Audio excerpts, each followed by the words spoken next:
మంచిది ప్రభునందు ప్రియులారా, దేవుని సన్నిధిలో ఆరాధన కొరకై దేవుని వాక్యాన్ని జ్ఞాపకం చేసుకుందాం. దయచేసి శ్రద్ధతో ఉండండి. సమయం వృధా కాకుండా సకాలానికి మనము దేవుని యొక్క ఆరాధన కార్యక్రమాన్ని ముగించుకుందాం. దయచేసి సంయమనంగా మరి ఉండాలని ప్రభు పేరిట మనవి చేస్తున్నాం. పరిశుద్ధ గ్రంథంలో నుండి, కీర్తనల గ్రంథంలో నుంచి ఒక మాట మనం చదువుకుందాం. కీర్తనల పుస్తకం 116వ కీర్తన. కీర్తనల పుస్తకం అండి 116వ కీర్తన. 116వ కీర్తనలో 12 నుండి 14 వచనాలు ఉత్తర ప్రచుత రీతిని చదువుకుందాం. 12 నుండి 14 వచనాలు ఉత్తర ప్రచుత రీతిని చదువుకుందాం.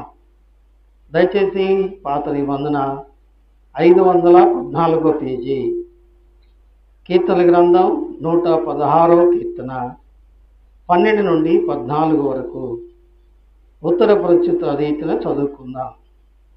యెహోవా నాకు చేసిన ఉపకారములన్నిటికీ నేను ఆయనకేమి చెల్లించుదును. చేతబట్టుకు యెహోవా నామమున ప్రార్థన చేశాను. యెహోవాకు, అందరం కలిసి, యెహోవాకు నా మొక్కుబళ్ళు చెల్లించెదను, ఆయన ప్రజలందరి ఎదుటని చెల్లించెదను.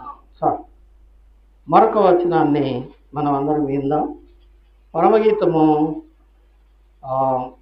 2వ అధ్యాయము 1వ వచనము. పరమగీత గ్రంథం 2వ అధ్యాయము 1వ వచనం. నేను షారోను పొలములో పూయు పుష్పము వంటి దానను, లోయలలో పుట్టు పద్మము వంటి దానను. ఈ భాగాన్ని ఆధారం చేసుకుని గత కొన్ని వారాలుగా దేవుని వాక్యాన్ని ధ్యానిస్తూ ఉన్నాం. షూలమితి అంటుంది. షూలమితి అంటే ఎవరో మనం చెప్పుకున్నాం. సొలొమోను అంటే ఎవరో కూడా మనం చెప్పుకున్నాం. ఈ పరమగీతము అనేది పరిశుద్ధుడైన దేవుడు దావీదు కుమారుడైన సొలొమోను చేత వ్రాయించబడిన ఒక గీత వాక్యం, అంటే పొయిట్రీ అని చెప్పచ్చు. అంటే గద్య భాగము, గద్య భాగము 2 మాటలు. కాబట్టి ఇదొక పద్య భాగం, పద్యాల వంటిది, పాటల వంటిది. అందుకే దీనికి ఇంగ్లీష్లో సాంగ్ ఆఫ్ సాల్మన్ అని అన్నారు. కాబట్టి ఇది సొలొమోను, షూలమ్మితి అనే ఇరువురి మధ్య జరుగుతున్న సంభాషణ అని కూడా చెబుతూ ఉంటారు. అంటే ఇక్కడ దావీదు కుమారుడు శరీరముతోనున్న సొలొమోను అని మాత్రం అనకూడదు అని మనం ఇదివరకు చెప్పుకున్నాం. ఎందుకంటే సొలొమోను అనే పేరుకు, ప్రియులారా, సొలొమోను అనే పేరుకు యేసు ప్రభువారే తగినవారు అని చెప్పుకున్నాం. ఎందుకంటే సొలొమోను అంటే ఏమండి, సమాధానకర్త అని అర్థం. ఇక్కడ సమాధానకర్త అనే పేరు యేసు ప్రభువారికే సరిపోయింది అనుకున్నాం. రెండవది, షూలమితి అనే పాత్ర బైబిల్లో ఎక్కడా శరీర రీతిగా కనబడదు. షూలమితి అంటే పరిపూర్ణురాలు అని అర్థం. పరిపూర్ణురాలైన స్త్రీ లేదు, లోపం లేని మనిషి లేదు. అందుకని వాక్యం చెప్తుంది, ఏ భేదం లేదు, అందరూ పాపము చేసి దేవుడు అనుగ్రహించు మహిమను పొందలేకపోతున్నారు. కానీ ప్రతి మనిషి, దేహముతో పుట్టిన ప్రతి మనిషి కూడా ఏదో ఒక లోపాన్ని, పాపాన్ని కలిగి ఉంటున్నాడు. కానీ పరిపూర్ణురాలు, దీన్నే పరిపూర్ణమైనది అని పత్రికల్లో అన్నారు. పరిపూర్ణము అంటే ఏ లోపమో లేనిది అని. లోపం లేనిది ఏది అంటే, ఏమండి, లోపం లేనిది ఏది అంటే పరిశుద్ధ సంఘమే. అందుకనే దేవుని వాక్యంలో మనం చదువుతాం. ప్రియులారా, ఎఫెసీ పత్రిక 5వ అధ్యాయం 27వ వచనంలో, అది కళంకమైనను ముడతైనను మచ్చైనను అటిది మరి ఏదైనానో ఉండకూడదని దానికోసం ఆయన ప్రాణం పెట్టి దాన్ని పరిశుద్ధపరచుకున్నారు అని చదువుతున్నాం. కానీ పరిశుద్ధపరచుకున్నది ఏది? పెండ్లి కుమార్తె సంఘం. కాబట్టి ఇక్కడ చెప్పబడిన ప్రియురాలు షూలమ్మితి పెళ్లి కుమార్తె సంఘం. పెళ్లి కుమారుడు పరమవరుడైన యేసుక్రీస్తు ప్రభువారు. అంటే దేవుడికి ఆయన భక్తులకు మధ్య ఉన్న సంబంధం, ఒక ప్రియునికి ఒక ప్రియురాలకు మధ్య ఉన్న సంబంధం అని ఆయన వర్ణిస్తూ వ్రాస్తూ వచ్చిన ఒక పరలోక ప్రేమగీతం, పరమగీతం. ఇందులో ఆమె తన్ను గురించి తాను చెబుతూ ఉంది. ఏమని చెబుతూ ఉందంటే, నేను షారోను పొలములో పూయు పుష్పము వంటి దానను. షారోను అనే మాటకు ఎడారి అని అర్థం. ఎడారిలో పూసే పుష్పం చాలా విలువైనది. ఎడారిలో మొలక రావడమే కష్టం. అయితే ఎడారిలో పూసిందట ఈమె. కాబట్టి దీని అర్థాలు మనం చాలా చెప్పుకున్నాం. రెండవది, నేను లోయలలో పుట్టు పద్మము వంటి దానను అంటున్నది. లోయలు అనే మాటను మనం వర్ణించుకుంటూ కొన్ని మాటలు మనం చెప్పుకుంటూ వస్తూ ఉన్నాం. పర్వతాలు లేదా కొండలు అనేవి దేవుని మహిమను చూపిస్తాయి అని చెప్పుకున్నాం. లోయలు దేవుని సన్నిధిని చూపిస్తాయి, దేవుని సన్నిధి అనుభవాలు. ఈ శీర్షికన మనం కొన్ని మాటలు, మీరు గన యూట్యూబ్లోకి వెళ్తే మన చర్చి పేరుతో ఉంటాయి. అక్కడ మనం ధ్యానం చేసిన ఆ వీడియోస్ అన్నీ ఉంటాయండి. అందులో ఉంది, ఏముందండి, మొదటిది ఏమండి, ఆకోరు లోయ. ఆకోరు లోయ అంటే బాధలోయ అని అర్థం. ఆకోరు లోయ అంటే బాధలోయ. ఆకోరు లోయలో ఆకాను పాపం చేసినప్పుడు ఆకానును అతని కుటుంబమును చనిపోయారు. అయితే అట్టి ఆకోరు లోయ జీవితాన్ని ఏమండి దేవుడు నిరీక్షణ ద్వారముగా చేశారు. రెండవది, ఆకోరు లోయను ఏమండి గొర్రెల మేతగల స్థలముగా ఆయన చేశారు. ఇది మొదటి మాట. రెండవది, దేవుని బిడ్డారా, ఏలా లోయను గురించి మనం చెప్పుకున్నాం. ఏలా లోయ. ఈ ఏలా లోయల ఇంకో మాట కూడా చెప్పుకున్నాం. ఏమని చెప్పుకున్నాం అండి? ఏటి లోయ. ఈ ఏటి లోయలో బలవంతుడైనటువంటి గొలియాతును జయించినటువంటి దావీదుని గురించి మనం చెప్పుకున్నాం. గొలియాతు బలవంతుడు. అందుకని కీర్తన గ్రంథంలో ఉంది, మించిన బలము గలవాడిని. ఏమండి, మించిన బలము గలవాడు అంటే మనుషుల కంటే అతడు బలం గలవాడు. ఎవడాడు? సాతాను. ఏమండి, సాతానును మనుషులెవరో గెలవలేరు. ఎందుకు అంటే వాని బలం ఏంటి అంటే, హెబ్రీయులకు రాసిన పత్రిక 2వ అధ్యాయం 14వ వచనంలో తీయక్కర్లేదు, అక్కడ రాయబడ్డ మాటలు ఏంటంటే, ఏమండి, సాతానును అనగా మరణ బలము గలవానిని అని ఉంది. అపవాదిని అనగా మరణ బలము గలవాని. వాడి బలం ఏంటి? మరణం. ఏమిటా మరణం? పాపము వలన వచ్చు జీతం. గమనించండి, పాపం చేసే వారికి ఏమొస్తుంది చెప్పండి? మరణం వస్తుంది. అది ఎలా వస్తుంది అంటే తెలియకుండా వస్తుంది. దురలవాట్లు కలవారికి. నిజమే ప్రియులారా. చిన్న ఉదాహరణ నేను చెప్తా. మా పితరుల కాలంలో, మా నాయనమ్మ వారి కాలంలో పొగాకు నోట్లో వేసుకుని నవిలే అలవాటు ఉంది చాలామందికి. అది మంచి అలవాటు కాదు అంటే వాళ్ళు ఎన్నరో. ఆకు వేసుకుంటారు, పొగాకు వేసుకుంటారు, ఏమండి వక్కేసుకుంటారు, నవ్వులుతారు. రాను రాను అది ఏమైపోయింది? ప్రాణాంతకమో అయింది. ఎందువలన? దానివల్ల ఏమొచ్చింది చెప్పండి? నోటి క్యాన్సర్ వచ్చింది. కానీ పాపపు అలవాటు ఏం చేస్తుంది చెప్పండి? మరణాన్నే తీసుకొని వస్తుంది. ఇలాగా జస్ట్ ఒక చిన్న ఉదాహరణ మాత్రమే చెప్పా. త్రాగుబోతుతనం, తిరిగిబోతుతనం, వ్యభిచార తత్వం, అది ఏం చేస్తుందంటే మన శరీరములో రోగము లేదా బలహీనత మనకు తెలియకుండానే తీసుకువచ్చి మరణానికి తీసుకువెళ్తుంది. ఆ మధ్య ఏమండి ఎయిడ్స్ అనే వ్యాధి వచ్చింది. ఎందుకు వచ్చింది చెప్పండి? అతి వ్యభిచారము వలన. ఏమండి అతి వ్యభిచారము మరణ సాదృశ్యము అని దాని వలన తెలుస్తూ ఉంది కదండి. ఇత్యాది విషయాలు త్రాగుబోతుతనము వలన ఏమవుతాయి చెప్పండి? లివర్లు పాడైపోతాయి. దానివలన తప్పక లివర్ క్యాన్సర్ వచ్చి మనుషులు చనిపోతారు. అలాగా మరణాన్ని బట్టి మనుషులు చనిపోతూ ఉండగా మరణం మీద విజయం ఇవ్వడానికి దేవుడు ఏం చేశాడండి? వడిసేల రాయిని ఉపయోగించాడు. ఆ వడిసేల రాయే ఏమనుకున్నాం చెప్పండి? ఏమండి మనుషులు విసర్జించిన ఏమండి మూలకు తలరాయి అయిన చేతి సహాయము లేని మన ప్రభు అయిన యేసుక్రీస్తు అనే రాయి వడిసేలలో పెట్టి దావీదు ఆ రాయిని వడిసేల గిరగిర తిప్పి కొట్టగానే గొలియాతు శిరస్సు పగిలిపోయింది. ఫలితంగా అతడు నేలపడ్డాడు.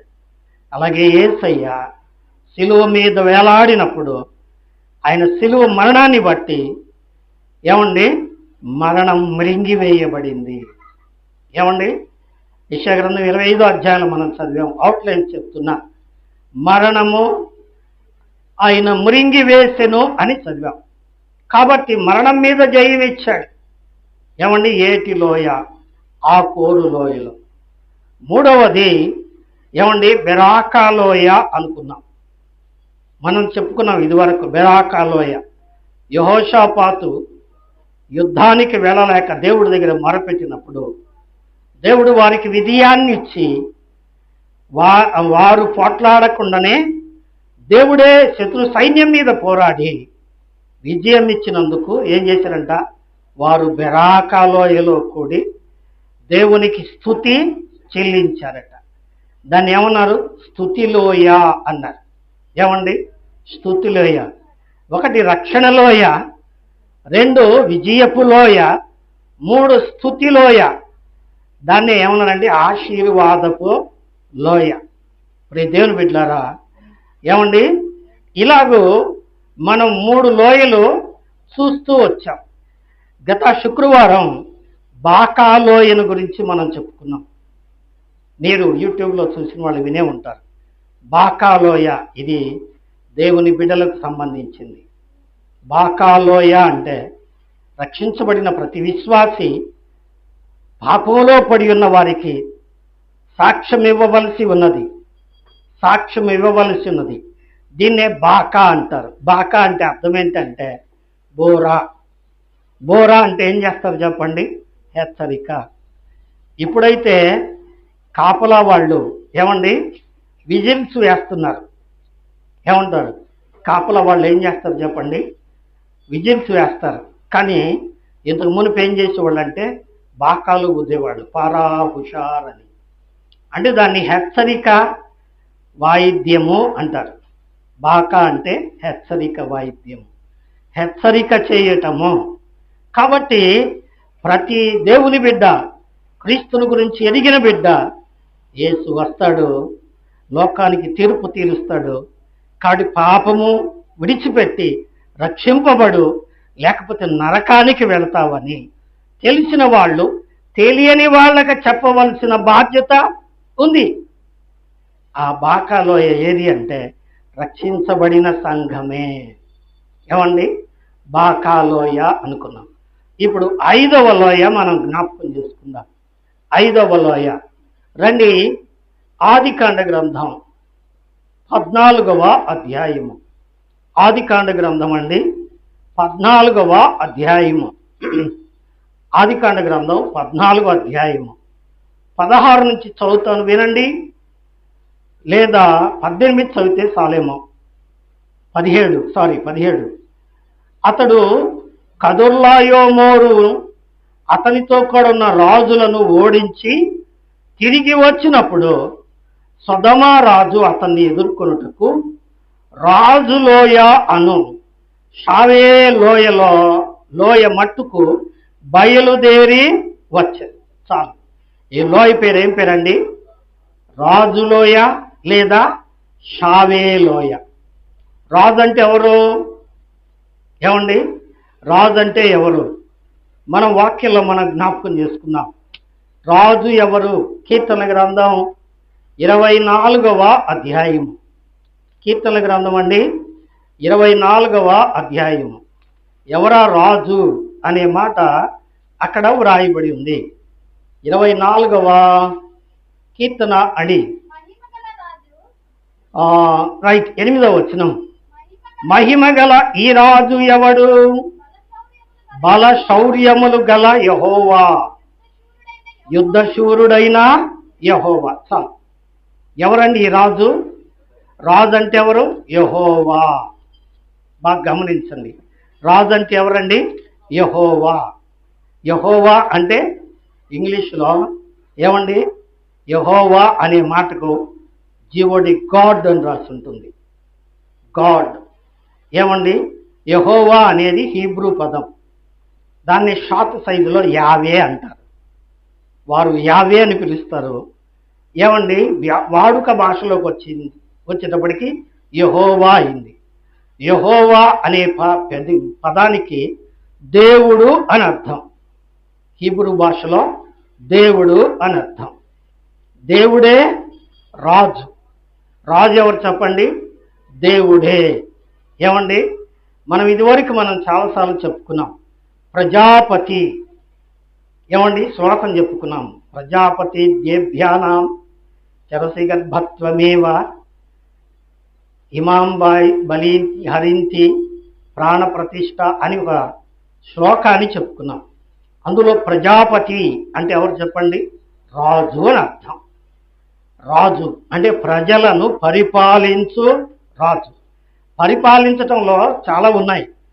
వారిని పోషించువాడు, వారిని నడిపించువాడు, వారిని క్రమపరచువాడు. పరిపాలకులకు 3 బాధ్యతలు ఉంటాయి. వారి పోషణ వారే చూడాలి, తరువాత వారిని వారే నడిపించాలి, మూడవది ఏం చేయాలి? క్రమపరచాలి. సరైన మార్గంలో క్రమంగా నడిపించాలి. కాబట్టి రాజులు తన ప్రజల కొరకు చేయవలసిన కార్యములవి. వారిని సంరక్షించాలి కదండి. ఇలాగ 5 పనులు ఉన్నాయి. ఇవన్నీ తర్వాత మనం చెప్పుకుందాం. కాబట్టి రాజు ఎవరు చెప్పండి? మహిమగల యెహోవా. రాజు అంటే దేవుడు. రాజులోయ అంటే దేవుడుండే స్థలం. దేవుడుండే స్థలం. బాగా గుర్తుపెట్టుకోండి. దేవుడు ఎక్కడున్నాడు? ఏమండి? దేవుడు ఎక్కడున్నాడు? ఆ మాటల గురించి మనం చెప్పుకుందాం. 76వ కీర్తన 2వ వచనాన్ని మనం విందాం. 76వ కీర్తన 2వ వచనం. షాలేములో ఆయన గుడారమున్నది, సియోనులో ఆయన ఆలయము ఉన్నది. విన్నదా? షాలేములో ఏముందంట? ఆయన గుడారం ఉంది. షాలేము అంటే శాంతి, సమాధానం, సంతోషం. 3 అర్థాలు వస్తాయి. శాంతి, సమాధానం, సంతోషం. షాలేము అంటే మొట్టమొదట షాలేము అనే పేరు రాను రాను ఏమైంది చెప్పండి? యెరూషలేము అయింది. యెరూషలేము అనగా సమాధాన పురము అని అర్థం. సమాధాన పురము అని అర్థం. బాగా వినండి. ఈ యెరూషలేము దేవుని పట్టణం. అర్థమైందండి? యెరూషలేము దేవుని పట్టణం. యెరూషలేములో ఏముందండి? దేవుని మందిరం ఉంది. ఈ యెరూషలేము ప్రాంతములోనే ఈ రాజులోయ ఉంది. దీనికి షావేలోయ అని పేరు వచ్చింది. షావేలోయ అంటే షాలేములోయ అని అర్థం. షాలేము అంటే సమాధానం, శాంతి, సంతోషం ఇచ్చే స్థలం. ఎక్కడుంది అది? ఏమండి? దేవుని తేజస్సు నిలిచే స్థలం ఇది, ప్రేమను కలిగించు ఆశ్రయపురమిది. దేవుని తేజస్సు నిలిచే స్థలమిది, క్షేమము కలిగించు ఆశ్రయపురమిది. శ్రమల వలన చింతలైనా శత్రువు చిక్కులైనా తొలగిపోవును ఆలయాన చేరినా. కలుగు సుఖములు ఆ ప్రభుని చేరినా, మందిరములోనికి రండి, వందనీయుడేసుని రండి. ఇప్పుడు రండి, కీర్తనల గ్రంథం 68వ అధ్యాయము 5వ వాక్యం విందాం. కీర్తనల గ్రంథం 68వ అధ్యాయము. చాలండి. ఏమండి? దేవుడు ఎక్కడుంటాడు? తన పరిశుద్ధ ఆలయంలో ఉంటాడు. ప్రతి ప్రభు దినాన దేవుని మందిరానికి వెళ్ళాలా? అవసరమా? చెప్పండి. దేవుని మందిరానికి వెళ్ళాలా? వెళ్ళటం అవసరమా అంటే అవసరమే. ఎందుకు వెళ్తున్నావు అంటే పాస్టర్ గారు ఏమన్నా అనుకుంటాడు రాకపోతే అని. అలా కాదు. నువ్వు రావాల్సింది ఏమండి? ఎవరి కోసం చెప్పండి? పాస్టర్ గారి కోసమో కాదు. ఎవరి కోసం చెప్పండి? దేవుడి కోసం రావాలి. ఎందుకంటే ఆలయంలో ఎవరున్నారు చెప్పండి? దేవుడు ఉన్నాడు. ఏమండి? 68వ కీర్తన 5వ వచనం మొదటి లైన్ ఏముందండి? తన పరిశుద్ధాలయములో ఉన్న దేవుడు. దేవుడు ఎక్కడున్నాడండి? ఆలయంలో ఉన్నాడు, మందిరంలో ఉన్నాడు. ఆయన సింహాసనం ఉంది. మందిరములో ఉన్న దేవుడు. ఏమండి? దేవుడు మందిరంలో ఉన్నాడు. ఆయన్ని కలుసుకోవడానికి రావాలి. ఎందుకుట? దాన్ని కూడా చెప్తా. ఎందుకు మందిరంలోనికి నీవు రావాలి అంటే, దేవుని బిడ్డలారా రండి, దేవుని వాక్యంలో నుంచి చూద్దాం. చూడండి, 19వ వచనం, ఆదికాండ గ్రంథం 14వ అధ్యాయము 19వ వచనం. అప్పుడు అతడు 18 చదువమ్మా. మరియు షాలేము రాజైన మెల్కీసెదకు రొట్టెను ద్రాక్షారసమును తీసుకొని వచ్చెను. అతడు సర్వోన్నతులకు దేవునికి యాజకుడు. అప్పుడు అతడు అబ్రామును ఆశీర్వదించి ఆకాశమునకును భూమికిని సృష్టికర్తయును సర్వోన్నతుడును అయిన దేవుని వలన అబ్రాము ఆశీర్వదించబడును గాక. ఏమండి? దేవుని మందిరానికి రావడానికి కారణం ఏంటంటే దేవుణ్ణి కలుసుకోవడానికి. నంబర్ 1, దేవుణ్ణి ఎందుకయ్యా కలుసుకోవటం అంటే, ఏమండి ఎందుకు? ఆశీర్వదించుము దేవా, ఆదరణ నీవే ప్రభువా, ఆదరణ నీవే ప్రభువా, అనుదినము నీ కృపయే చాలు, అనుక్షణము నీకే నాకు తోడు, ఆశీర్వదించుము దేవా, ఆదరణ నీవే ప్రభువా. Praise the lord. కనుక దేవుని మందిరానికి ఎందుకు రావాలి? దేవుణ్ణి కలుసుకోవడానికే రావాలి. నంబర్ 2, దేవుని ఆశీర్వాదం తీసుకోవడానికే రావాలి. ఏమండి? అప్పుడు పాత సంగతి కదండి, పాత నిబంధన కథ కదా. ఇప్పుడు కొత్త నిబంధన కథ చెప్పయ్యా అని అనొచ్చు చాలామంది. కొత్త నిబంధనలో కూడా యేసు ప్రభువారు మత్తయి సువార్త 18:20లో ఏమన్నాడండి? ఎక్కడ 2-3 నా నామమున కూడి ఉంటారో అక్కడ నేను ఉంటాను అన్నాడు. యేసయ్య ఎక్కడుంటాడు? 2-3 కూడుకొని ప్రార్థన చేసుకునే స్థలంలో. నీ ఇంట్లో నువ్వు కూర్చుంటే నీ పక్కన ఉంటాడా? ఏమండి? దేవుడు అన్నాడు. ఎందుకు ఈ మాట అన్నాడు అంటే, నాతో ఉండడా? నాతో ఉంటానని చెప్పాడుగా దేవుడు. అంటే నిన్ను ఆశీర్వదించడానికి తన సహవాసానికి రమ్మంటున్నాడు. ఏమండి, సహవాసము ముఖ్యం. సహవాసము ముఖ్యం. అందుకనే దేవుని మందిరానికి దేవుడి కోసం రావాలి, దేవుని ఆశీర్వాదం కోసము రావాలి. దేవుని ఆశీర్వాదం కోసం దేవుని మందిరానికి వచ్చినటువంటి ఆ యొక్క వ్యక్తులకు ఏమి తేబడింది ఇక్కడ చదివాం. ఏమండి, 18వ వచనంలో షాలేము రాజైన మెల్కీషెదెకు ఏం తెచ్చాడు చెప్పండి? రొట్టెయో ద్రాక్షారసమునో తెచ్చాను. ఎవరికి తెచ్చాడు? ఏమండి, ఎవరికి తెచ్చాడు? అబ్రహాం కోసం తెచ్చాడు. ఏమండి, అబ్రహాం ఎందుకు తెచ్చాడు అంటే, అబ్రహాము ఏమండి విజయము పొందాడు. అక్కడ రాయబడి ఉంది. ఏమండి, అక్కడ రాయబడి ఉంది 20వ వచనం, నీ శత్రువులను నీ చేతికి అప్పగించిన సర్వోన్నతుకు దేవుడు స్తుతింపబడును గాక. వినరా? గమనించండి, అబ్రహామును గురించి మనం చదివితే 13వ అధ్యాయం వరకు కూడా అతని సోదరుని కుమారుడు, అంటే తన అన్నదమ్ముని కొడుకు, అంటే ఏమండి ఇతనికి కూడా కొడుకే కదా వరుసకి. ఎవరు చెప్పండి? ఆయన లోతు. లోతు అప్పటిదాకా ఆయనతో ఉన్నాడు, కలిసి ఉన్నాడు. బంధువుడే, అన్న కొడుకే, అంటే కుమారుడే అవుతాడు. అటువంటి ఆయన ఏమండి తన పనివారి యొక్క గొడవను బట్టి వేరుపడ్డాడు. అర్థమైందండి? ఏమిటా గొడవ? ఆస్తి బాగా పెరిగింది. అబ్రాహాము ఆస్తి, లోతు ఆస్తి ఏమైంది? వారు కలిసి ఉండలేనంత అయిందంట. ఏమండి, ఒకనికి కలిమి విస్తరించుట వాని జీవానికి మేలు కాదు అన్నాడు వాక్యంలో సొలొమోను గ్రంథకర్త సామెతల గ్రంథంలో కదండి. ఈ అబ్రాహాముకు ఆస్తి పెరిగింది, తరువాత లోతుకు కూడా ఆస్తి పెరిగింది. పెరిగేటప్పటికే పనోళ్ళు ఏం చేస్తున్నారు? కొట్టుకుంటున్నారు.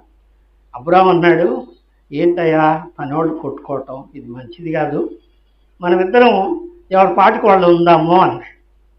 అట్టయితే ఏరు పడదామా తండ్రి గారు, బాబాయ్ గారు అన్నాడు. అట్టయితే ఏం చేస్తావు అంటే, నువ్వు కోరుకో, నీ ఇష్టం వచ్చిన చోటుకు వెళ్ళు, నేను తర్వాత మిగిలిన చోటుకు నేను వెళ్తాను అన్నాడు. ఇతను ఏం కోరుకున్నాడు?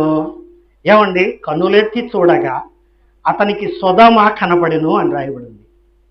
సొదమ కనపడిందంట. సొదమ అతనికి ఎట్టుంది? ఏదేను వనంలాగా పచ్చగా ఉందట.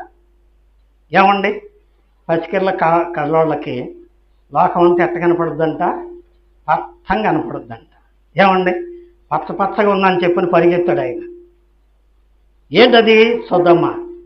సొదమ అనేది మునుపు పేరు బాబేలు. బాబేలు అంటే గలిబిలి, సొదమ అంటే పాపం. సొదమలో ఉండాల్సిన పాపాలన్నీ ఉన్నాయి. ఒకప్పుడు ఒక డాక్టర్ గారు చెప్తూ వచ్చారు, చరిత్ర ప్రకారం ఈ ఎయిడ్స్ అనే వ్యాధి సొదమలోనే ప్రారంభమైందంట. ఎందుకో తెలుసా?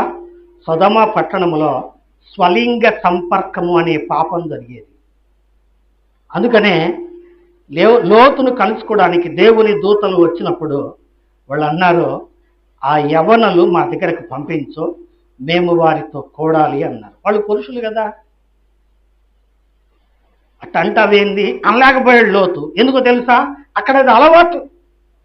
ఏమండి, క్రమము లేని జీవితం పాప జీవితం. ఏమండి, క్రమము లేని జీవితం పాప జీవితం. ఫలితంగా ఆ పట్టణము ఆకాశము నుండి అగ్ని కురిసి ఏమైపోయిందండి? నశించిపోయింది. అది తర్వాత 19వ అధ్యాయంలో. దానికి ముందు కథ మనం చదివేది. ప్రియులారా, అతడు సొదొమకు వెళ్ళాడు, గుడారం వేసుకున్నాడు, అక్కడ నివసించాడు. అబ్రాహాం ఏం చేశాడు? హెబ్రోనుకు వెళ్ళాడు. సొదొమ అంటే లోకం, పాపం. హెబ్రోను అంటే సావాసం. సావాసానికి వెళ్ళాడు, దేవుడితో గడుపుతూ ఉన్నాడు. ఏమండి, మన్మరే దగ్గర సింధూర వనంలో దేవుని యొక్క పాదాల దగ్గర అబ్రాహాం ప్రార్థన చేసుకుంటున్నాడు. ఈ లోపల అతనికి ఒక కబురు వచ్చింది. ఈ అధ్యాయంలో ఉంది, మీ తర్వాత చదువుకోండి. 13వ వచనము 12వ వచనం మీ తర్వాత చదువుకోండి. అతనికి ఒక కబురు వచ్చింది. ఏమని కబురు వచ్చిందంటే, నీ బంధువుని కుమారుడైన లోతును, అతని కలిగిన ఆస్తిని, అతని పిల్లలను, అతని స్త్రీలను రాజులు దోచుకొని వెళ్ళారు. చూడండి 13వ వచనం. తప్పించుకొనిన ఒకడు వచ్చి హెబ్రీయుడైన అబ్రామునకు ఆ సంగతి తెలిపెను. ఏ సంగతి? సొదొమ రాజు, గొమొర్రా రాజు, ఇద్దరు రాజులంట. ఈ రాజుల మీద 5 రాజులు యుద్ధం చేశాడు. 5 రాజులు యుద్ధం చేసేటప్పటికి సొదొమ రాజు, గొమొర్రా రాజు ఓడిపోయి మట్టికీలు దొరికే ఏమండి కుంటల్లోకి పారిపోయి దాక్కున్నారంట. ఏమండి కుంటల్లోకి పోయి దాక్కున్నాడు. 10వ వచనం. సిద్దీము లోయలో విస్తారమైన మట్టికీలు గుంటలు ఉండెను. సొదొమ గొమొర్రాల రాజులు పారిపోయి వాటిలో దాక్కున్నారు. ఇప్పుడు పరిస్థితి ఏందయ్యా అంటే ప్రియులారా, ఈ యొక్క లోతు కలిగిన బిడ్డలు, భార్య, ఆస్తి అంతా వాళ్ళు ఎత్తుపోయారు. ఏమండి మరి వాక్యంలో ఇలా ఎందుకు దేవుడు రాయించాడో నాకైతే తెలియదు, కానీ వారు తినే ఆహారాన్ని కూడా పట్టుకుపోయారట. 11వ వచనం. వారు భోజన పదార్థములన్నీ పట్టుకొని పోయిరి. ఏమండి తినే పదార్థాలు అంటే ఏమండి తిండి గింజలు కూడా ఎత్తుకొని పోయారు. ఇప్పుడు ఏం చేయాలి? ఇప్పుడు అబ్రహాముకు కబురు వచ్చింది. అబ్రహాము దేవునికి ప్రార్థన చేశాడు. ప్రార్థన చేసి తన ఇంట పుట్టి అలవర్చబడిన 318 మంది కుర్రవాళ్ళను, వీరులను తీసుకొని యుద్ధానికి వెళ్ళాడు. యుద్ధానికి వెళ్ళేటప్పటికి యుద్ధంలో ఏం చేశాడట? వారందరినీ ఏం చేశాడు చెప్పండి? తరిమించాడు. ఇప్పుడు దేవుని బిడ్డలారా, ఈ లోక స్నేహము దేవుని దృష్టికి వైరం. లోతు ఏం చేశాడండి? ఈ లోక స్నేహంలోకి వెళ్ళాడు. రెండవది, ఈ లోకములో ఉన్నదంతా శరీరాశ, నేత్రాశ, జీవపు డంబం. అంతేకాదు ఈ లోకమును అందులో ఉన్న సమస్తము ఏమైపోద్దంట? గతించిపోతుందట. అలాంటిది ప్రేమించాడు లోతు. ఫలితంగా పాపము చేయు ప్రతివాడు పాపమునకు దాసుడు, బానిసైపోయాడు, పడిపోయాడు. అటువంటి పట్టబడిన లోతుకు సంబంధించిన సమస్తమును అబ్రహాము తన ఇంట ఉన్న పనివారిని అందరినీ తీసుకుపోయి ఏం చేశాడు? యుద్ధము చేశాడు. 2 రాజులు ఓడిపోయారు, కానీ అబ్రహాము గెలిచాడు. ఎలా గెలిచాడు? లోకంలో ఉన్న వాళ్ళందరూ ఓడిపోతున్నారు. ఏందో దాని జోలికి పోకూడదు అనుకుంటామండి. దాని జోలికి పోకూడదు అనుకుంటాం. నరాలు లాగు తిని అనుకో కదండి. మహా వీరులే నిలబడలేక ఏమవుతున్నారు? కృంగిపోతున్నారు. నిజమే దేవుని బిడ్డలారా, కానీ లోకములో అందరికీ అసాధ్యమే, కానీ దేవునికి సమస్తమును సాధ్యమే. ఇందాక మనం చదువుకున్న హెబ్రీ పత్రిక 2వ అధ్యాయం 14వ వచనంలో ఏమండి? మరణ బలము గెలవాడు ఎవరు చెప్పండి? అపవాది. యోహాను సువార్త 13వ అధ్యాయంలో మనం చదివాం. ఈ లోకాధికారిని ప్రభు ఏం చేశాడండి? ఓడించాడు. సిలువలో ఓడించాడు. కల్వరి సిలువలో ఓడించాడు. అవునండి. రోమపత్రిక 16వ అధ్యాయం 20వ వచనం ప్రకారం సాతానును పాదముల కింద శీఘ్రముగా చితక దొక్కించాడు. అవునండి, నిజమే ప్రియులారా. కాబట్టి సాతాను ఓడించాడు, కాళ్ళ కింద చితక దొక్కించాడు. అందుకే ఇక్కడ షాలేము రాజు అంటున్నాడు, నీ శత్రువులను నీ చేతికి అప్పగించిన సర్వోన్నతుడగు దేవుడు. ఈ దేవుడు ఎటువంటి వాడట? శత్రువును అప్పగించే దేవుడు, శత్రువును ఓడించే దేవుడు. కొరింథీయులకు రాసిన మొదటి పత్రిక 15వ అధ్యాయము 57వ వచనం ఏమండి? అక్కడ 55లో ఉంది. ఏమండి? పాపం వల్ల వచ్చు జీతమే అయినను మన ప్రభు అయిన యేసుక్రీస్తు మూలమున మనకు జయము అనుగ్రహించెను. దేని మీద? 55లో ఉంది. విజయమందు మరణము మృంగివేయబడెను. ఓ మరణమా నీ ముళ్ళు ఎక్కడ? ఓ మరణమా నీ విజయం ఎక్కడని మరణపు ముళ్ళును విరిచాడు. ఎట్ట విరిచాడు అంటే ప్రియులారా, సొదొమలో నివసిస్తున్న లోతు ఏమైతే పోగొట్టుకున్నాడో అక్కడ రాయబడింది 16వ వచనం, ఆస్తి యావత్తును తిరిగి తెచ్చి తన తమ్ముడైన లోతును అతని ఆస్తిని స్త్రీలను ప్రజలను తిరిగి తీసుకొని వచ్చను. ఏమండి, ఏమీ పోగొట్టుకోకుండా అంతా తిరిగి తెచ్చాడు. శత్రువులు ఏం చేశాడండి? తరిమి తరిమి కొట్టాడు. నిజమే ప్రియులారా, మనకు శత్రువు ఎవరండి చెప్పండి? సాతానే, పాపమే. ఏమండి, సాతానును శీఘ్రముగా చితక తొక్కించి మనకేం చేశాడు చెప్పండి? విజయం ఇచ్చాడు. విజయము దేని మీద విజయము? మరణం మీద విజయము, పాతాళం మీద విజయము, శ్రమల మీద విజయము, నరకం మీద విజయము, సాతాను మీద విజయము.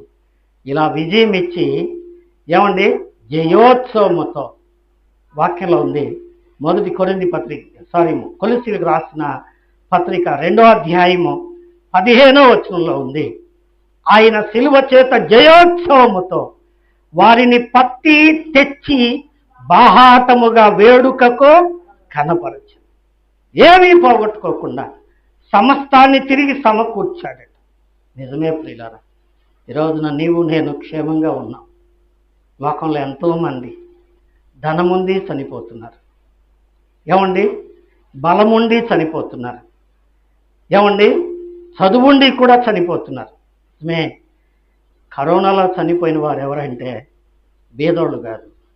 వాస్తవం ఒప్పుకుంటారా? కరోనాలో చనిపోయిన వాళ్ళు ఎవరో చెప్పండి? ఆస్తి పరులే, బాగా ఆస్తున్న వాళ్ళు, బాగా పేరున్న వాళ్ళు, గొప్ప గొప్ప వ్యక్తులే చనిపోయారు. కరోనా ఎవరిని తీసుకెళ్ళింది? కరోనా అంటే గాలి తగిలితే చనిపోయారు అని అన్నారు. బీదవాళ్ళకు తగలలేదా గాలి? ఏమండి తగలలేదా?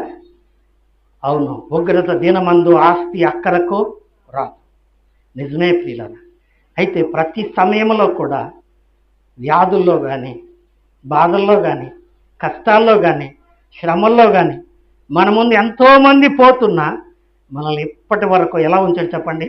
క్షేమంగా ఉంచాడు.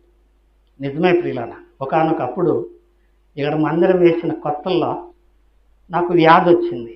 ఎలాంటి వ్యాధి అంటే, తిండి తింటే అసలు తినడానికి వల్లగాట్లేదు, తింటే కక్కేసేవాడిని. బీపీ చూస్తే 60-50 ఉండేది.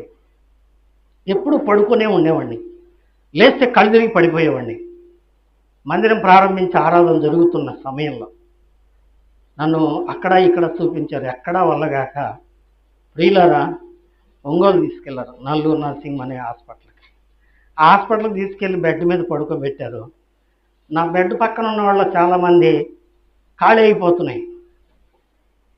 అటువంటి రూమ్లో నన్ను పడుకోబెట్టారు. చాలామంది చనిపోయారు.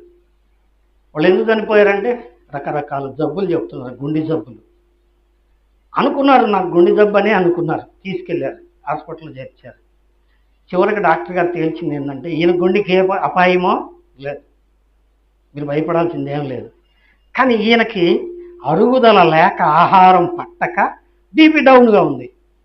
కాబట్టి అరగడానికి ఏమన్నా ఇస్తే సరిపోద్ది అన్నాడు ఆయన. అప్పుడు మా వాళ్ళకి ప్రాణం లేచి వచ్చింది. ప్రియులారా గమనించండి, నా ముందు ఎంతోమంది చనిపోయారు. వాళ్ళని చూసి నేను ఎంత దుఃఖపడ్డాను. ప్రభువా, నేను నిన్ను నమ్ముకున్నాను, మారు మనసు పొందాను, సేవ చేస్తున్నాను, ఎంతోమంది పోతున్నారు, నా బెడ్ పక్కన ఉన్న వాళ్ళంతా వెళ్తున్నారు, నన్ను కూడా తీసుకెళ్తావా అని ఏడ్చాను నేను. నిజమే. కానీ ఈరోజు వరకు ఎలా ఉన్నాను చెప్పండి? క్షేమంగా ఉన్నాను.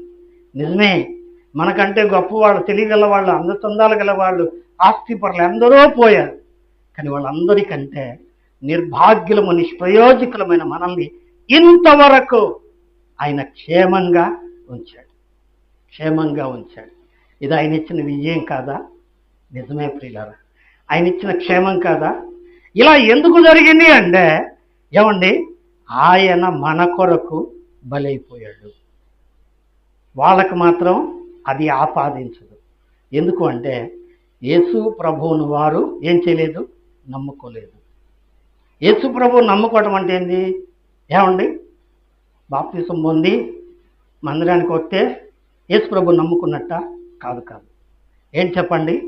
యేసు ప్రభు నమ్ముకోవటం అంటే నేను పాపినని ఒప్పుకోవాలి, పాపాలు ఒప్పుకొని విడిచిపెట్టాలి, తర్వాత యేసు ప్రభునందు బాప్తిస్మము పొందాలి. అది నమ్ముకోవటం అంటే. పాపం ఒప్పుకొని విడిచిపెట్టాలి. మరి వాళ్ళు విడిచిపెడతారా? విడిచిపెట్టరు. వాళ్ళు పాపంలో ఉన్నారు కనుక వారి పాపం వారిని పట్టుకుంటుంది, పాపంలో వాళ్ళు చనిపోతారు. కానీ మనం పాపం విడిచిపెట్టేశాం. ఏమండి? పాపం విడిచిపెట్టాం గనక ఇక పాపమునకు మన మీద ఏం లేదు, అధికారమో లేదు. మన మీద ఎవరికి ఉంది అధికారం? దేవుడికి ఉంది. అందుకే దేవుడు మనల్ని ఇంతవరకు ఏం చేశాడు? క్షేమంగా ఉంచాడు. ఈ లోకంలో జీవిస్తే ఆయన ఆరాధిస్తూ జీవిస్తాం. ఈ లోకం విడిస్తే పరలోకంలో ఆయన రాజ్యంలో, మోక్షంలో, వైకుంఠంలో, సంతోషంలో ఉంటాం. అదొక నిరీక్షణ. ఏమండి? ఈ నిరీక్షణ లేదు వాళ్ళకేం లేదండి, ఈ నిరీక్షణ లేదు. కాబట్టి ఈ నిరీక్షణ ఇవ్వడానికి యేసయ్య మన కోసం సిలువలో మన అపరాధముల కొరకై అప్పగించబడి, మన దోషముల కొరకై నలుగగొట్టబడి, మన సమాధానార్థమైన శిక్ష ఆయన భరించాడు. ఆయన పొందిన దెబ్బల చేత మనకు స్వస్థతనిచ్చాడు. ఇప్పుడు రండి ముగింపులోకి వద్దాం. ఇప్పుడు గమనించండి, షావేలోయ అంటే ఏమనుకున్నాం? సన్నిధిలోయ అనుకున్నాం. దేవుని సన్నిధిలోకి వచ్చాడు. ఎవరు చెప్పండి? యాజకుడు వచ్చాడు. ఎవరు? మెల్కీసెదెకు అను యాజకుడు. ఈ యాజకుని పేరు యేసుక్రీస్తు. పాత నిబంధనలో యాజకుడిగా ఉన్నాడు, క్రొత్త నిబంధనలో కూడా యాజకుడిగా ఉన్నాడు. హెబ్రీయులకు రాసిన పత్రికలో ఉంది. కీర్తన గ్రంథం 110వ కీర్తనలో ఉంది. హెబ్రీ పత్రికలో 9వ అధ్యాయంలో కూడా ఉంది. మెల్కీసెదెకు క్రమము చొప్పున నీవు నిరంతరము యాజకుడు అయి ఉన్నాడు అని యేసు ప్రభుని గురించి అన్నారు. కానీ యేసు ప్రభు దేవుని మందిరానికి వచ్చిన, సన్నిధికి వచ్చిన వారికి ఏం తీసుకొచ్చాండి? మొట్టమొదట ద బ్లెస్సింగ్. ఏం చేస్తున్నాడండి? అతడు ఏమండి? అబ్రహామును ఆశీర్వదించెను. మొట్టమొదటి ఏమన్నాడు చెప్పండి?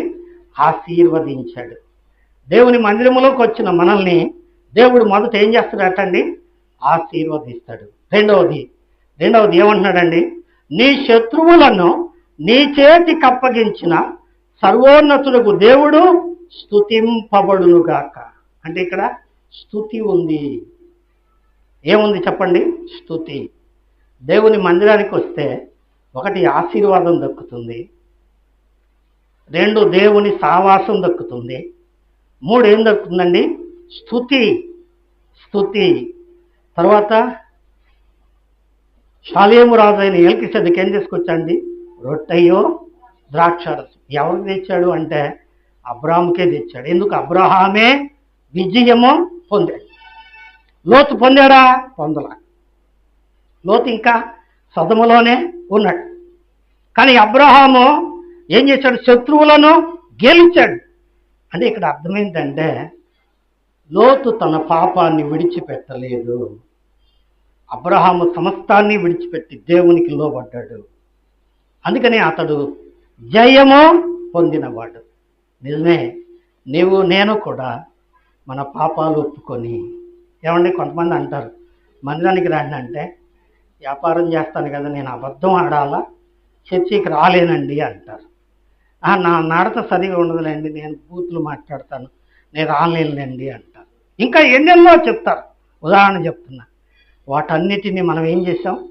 వదిలేసాం. ఏమండి? వదిలేసాం. నా మట్టుకు నేనైతే ఉద్యోగాన్ని వదిలేశాను. నా మట్టుకు నేనైతే నాకు వచ్చే సంపాదనను వదిలేశాను. నిజమండి, దేవుని సన్నిధానంలో యథార్థం చెప్తున్నా. బ్యాంకులో ఉద్యోగం వదిలేశాను నేను. రెండవది, ట్యూషన్స్ చెప్తే విస్తారంగా డబ్బు సంపాదించేవాడిని.